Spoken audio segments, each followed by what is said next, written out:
Hello students, class 9 subject commerce chapter number 6 प्रारंभिक लेखे की पुस्तकें। आज हमारा जो क्वेश्चन है वो है लघु या खुदरा रोकड़ बही किसे कहते हैं। लेकिन वीडियो शुरू करने से पहले कुछ विशेष बात कि मोबाइल का प्रयोग करते समय आप मोबाइल को अपनी आंखों से 25 सेंटीमीटर की दूरी पर रखें और मोबाइल की जो लाइट है उसको हल्का रखें।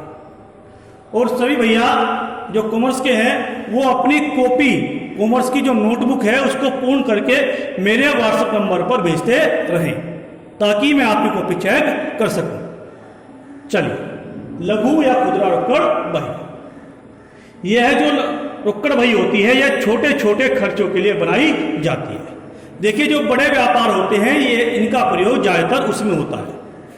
बड़े व्यापार के अंदर दो प्रकार के लिपिक होते हैं, एक छोटा लिपिक और एक बड़ा लिपिक। जो छोटा लिपिक होता है उसे बड़ा लिपिक पूरे माह के या पूरे हफ्ते के खर्चों के लिए एक मुश्त रकम थमा दे देता है। तो छोटा लिपिक पूरे माह या पूरे हफ्ते उस रकम में से छोटे छोटे खर्चे करते रहता है और उन्हें एक रोकड़ बही में लिखता रहता है, जिसे हम लघु या खुदरा रोकड़ बही कहते हैं।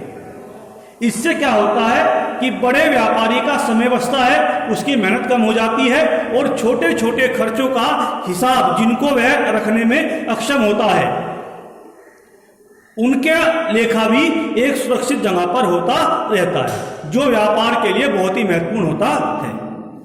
अगला है खुदरा रोकड़ बही के लाभ।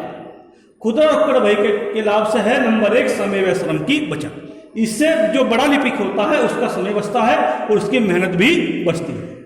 छोटे छोटे व्यय का ज्ञान, जो छोटे छोटे व्यय होते हैं वे दिखने में छोटे होते हैं, अगर उनकी काउंटिंग करें बहुत सारों में पूरे महीने के देखें तो उनकी जो काउंटिंग होती है वो बड़ी होती है।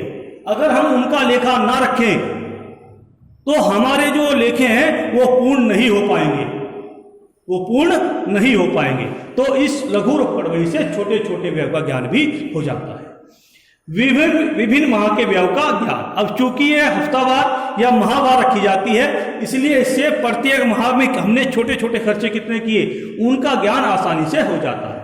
भूल की कम संभावना, अगर बड़ा व्यापारी इनका लेखा करता है तो बड़े लिपिक के पास ज्यादा कार्य होने के कारण वह कुछ खर्चे छोड़ देता है, लेकिन जब यह कार्य छोटा लिपिक करता है तो उससे कोई भी खर्चा छूटने की संभावना नहीं रहती। और दूसरी बात यह है कि वह केवल छोटे छोटे खर्चों का ही लेखा करता है, इसलिए उसके पास इस कार्य की जिम्मेदारी भी होती है और जवाबदेही भी होती है। छोटी छोटी राशियों का नगद भुगतान, जो छोटी छोटा खर्चे हैं उनका हाथों हाथ नगद भुगतान होता रहता है। कपट की कम संभावना, अब चूंकि छोटा लिपिक उसके पास केवल एक ही कार्य है और उसकी जवाबदेही भी अपने कार्य के लिए है, तो इसलिए इस बही के अंदर कपट की संभावना कम रहती है। तो इस क्वेश्चन को आप ध्यानपूर्वक नोट करेंगे और याद करेंगे। धन्यवाद।